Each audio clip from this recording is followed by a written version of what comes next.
Hello, friends, and welcome back to r/IDontWorkHereLady and our story for today. Saved by the Karen. But before we start, I just want to thank everyone who supports the channel with comments, subscriptions, and likes. Thanks a lot. Let's get started. So, I'm still having trouble believing that this happened despite the insurmountable evidence that says it did. This story also happened to my wife, which makes it so much scarier for me that I wasn't there when all this went down except at the end. My wife, who we'll call Jessica, or Jay for dialogue, was shopping at our local Wal-Mart with our daughter, who was 2 months old at the time, getting some stuff for dinner for the week. Let me preface by saying that in no way was she wearing any clothing that said she worked at Wal-Mart.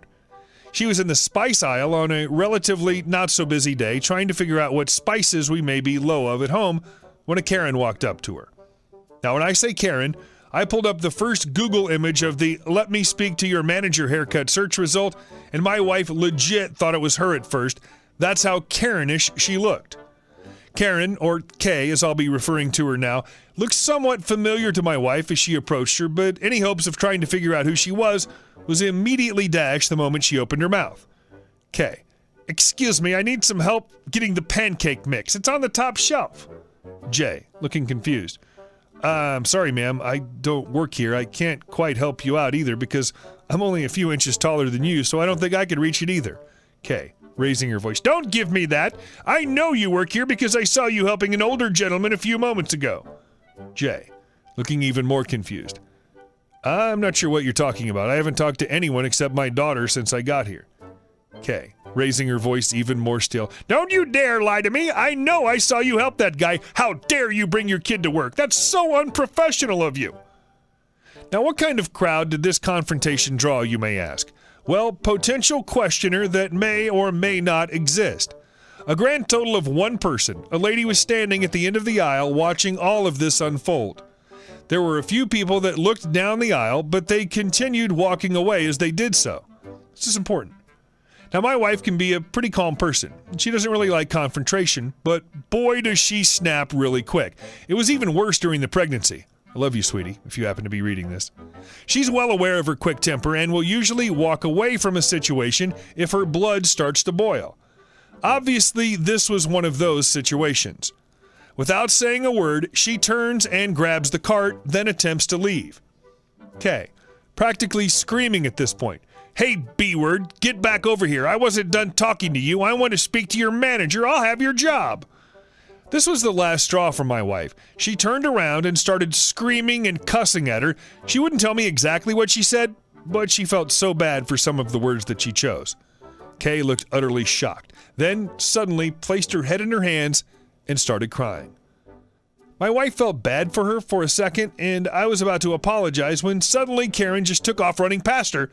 When she turned to try and stop her, she watched Karen suddenly run into somebody who was right next to my wife's cart, knocking them both to the floor.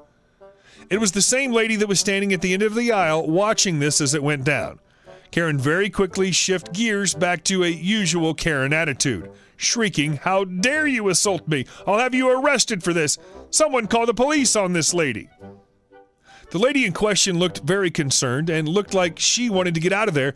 She got up and turned to run away, but as she turned around, the manager and a police officer had just appeared behind her. "Police, what's going on here?" Karen's voice had gone from shrieking eagle to very calm but serious tone. "You need to take the three of us to the back room right now." Manager: "Oh, believe me, we are." When they got back there, apparently everything was revealed. Evidently, the lady that Karen ran into had been stalking my wife throughout the store, and Karen had noticed her strange behavior. She called the police about her, hence why the officer had been there. After she hung up the phone, it looked like the lady was about to make her move, so Karen decided to try and deter her as well as call a manager over at the same time by acting the way she did. She didn't want my wife walking away right towards the lady, so she did what she could to try to keep her to stay. Unfortunately, she wasn't planning on completely taking her attention off my daughter. During my wife's beratement towards Karen, the creepy lady was making her move, so Karen took action while trying to keep things calm by pretending to accidentally run into her. She also didn't flat out warn my wife because she wanted to try to catch this person straight up, because she knew that if she just scared her away, she might try it again with another child. I'm guessing that if push came to shove, Karen would have stuck by my wife's side rather than trying to chase her down if she managed to get out of the aisle. Upon reviewing the security footage, it was confirmed that the lady was indeed following my wife around, and after lying to the police about her identity, they found out that she had a warrant for her arrest for relations in multiple child abduction cases across the state. It was believed that she was the head recruiter for a large human trafficking ring. I was called a few moments later and flew down the highway to meet up with my wife to make sure everything was okay. I personally thanked Karen profusely. I even took her out to dinner as a thank you for looking out for my daughter and wife. I'm sure most of you are wondering if she knows the stigma around the haircut she had, and it did get brought up in conversation, and the answer is yes, she knew. She just got the haircut a little before the style got popular on the internet for Karens, but she got too many compliments and thought it looked really cute to change it. I asked if I could post the story on Reddit, and she was more than happy to let me paint her ugly color that she displayed at first, as long as I gave this message at the end. Keep a close eye on your kids. There are some really messed up people here in the world. It's better to deal with an entitled Karen than it is to face a kidnapper any day. A little obvious, but okay, Karen. Message sent. Oh, and if you're reading this, please feel free to contact me. I meant to get your contact info at dinner, but it slipped my mind until we got home. And our second story. Actually, lady, you're the one that works here. In my area, we have a community garden that's run by volunteers, including me. It's pretty standard community garden rules. At the start of the season, you get an assigned plot and pay. You plant things there, you take care of your little garden area. If you don't plant or don't care for your plot, you lose it to the next person on the waiting list. It's the first thing of its kind in our area, and there's a pretty long waiting list. Because our garden is run by unpaid volunteers, we've been somewhat slow to contact people whose plots have not been planted. We were almost 2 months into the season before I emailed the few errant people the first time around. Almost everyone responded immediately. There was one empty slot that remained empty after a few weeks of emails. I actually called the number of the lady who the plot was assigned to. I'll call this lady Not a Gardener, or NAG for short. Not a Gardener was shocked to hear that she was in danger of losing her plot and furious. I get it, maybe the emails weren't received, one of us should have called right away.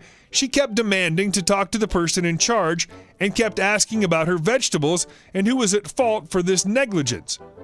I apologized again and just let her know that she needed to come and plant soon or give the plot up.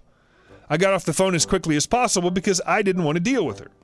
I had the pleasure of meeting Not a Gardener the following weekend when I was at the garden with my 2 little kids. She marched over to me with no introduction, immediately started in again about the negligence and how could we be so unprofessional and where were her vegetables.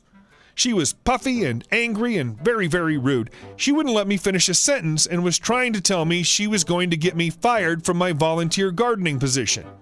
I was trying to calm her down, but she wouldn't let me get a few words in before she interrupted me. Finally, to get her away from my kids, I said, "Let's go see your plot." We walked over to where her area was, and it was very clear that it was the only neglected plot in the entire garden. The other plots had many plants already growing big. You could see peppers and tomatoes starting to be ready, cucumbers climbing all over the place, and a huge variety of greens and herbs. Nag's plot? Just dirt and weeds. She basically stops dead in her tracks, sputters a bit, and then her whole tone changes. She went from being angry to wailing and crying about how could we do this to her? How could we treat her like this? What had she done to us? Was it because she was new? Because she was American? Poor her. She deserved better. What about her vegetables? She really needed her vegetables. She gets a little hysterical and started to point out plots that are grown and have vegetables and demanding those. She even went so far as to try and grab a green tomato from the neighboring plot, but her heels slipped a little and she almost fell. This set her off more, and she's making quite a show so others in the garden come over to check on her. As she wails on, I suddenly realize what's happening. She thought the community garden meant that we were going to garden for her, and her fee at the start of the year was for us to plant her vegetables and care for her plot and harvest her vegetables for her. She'd been sitting at home all this time expecting vegetable deliveries. I should have figured it out sooner, but all I wanted was to not deal with her, so I wasn't paying much attention to her as I should have. Also, the garden rules are pretty clear, and when she paid, she signed an agreement to the rules. I explained it as nicely as I could. The plots are for her to plant and grow, her small fee only covers the cost of the land and irrigation systems. If she wants the vegetables she's been demanding, she needs to plant them and care for them. It's her job, not ours. She's the one that works on her plot, not us. It takes a few tries to get this through, and luckily another volunteer is there to be with me as a backup. She, of course, gets angry again about how no one told her, but she signed the paperwork, and it's all very clear there. I let her know there's some money left, and if she wants her fee back, we'll give it to her and give her plot to the next person on the waiting list. She yelled at me, "That won't be necessary," which was funny because it's a polite sentence, but she said it in the rudest way possible. Then she stomps off out of the gate and away. The next weekend, I go to the garden, and surprise, her plot is planted, and it looks great. She has a good variety, and things are done really neatly. There are little paver stones to walk on and tons of veggies. Turns out she's hired a professional gardener to do her community garden plot for her and deliver the veggies. He's the best guy, very nice and polite, and happy to talk about why the tomatoes are dying or how to add more potassium through compost. He's willing to babysit other plots if people are on vacations, and he's super friendly, and it's great to run into him. He set out seedlings for anyone to take a number of times as well. I'm so happy to not have to see Nag ever again. And instead, we have an awesome new friend. Alright guys, thanks for watching the video to the end, and we'll see you in the next one.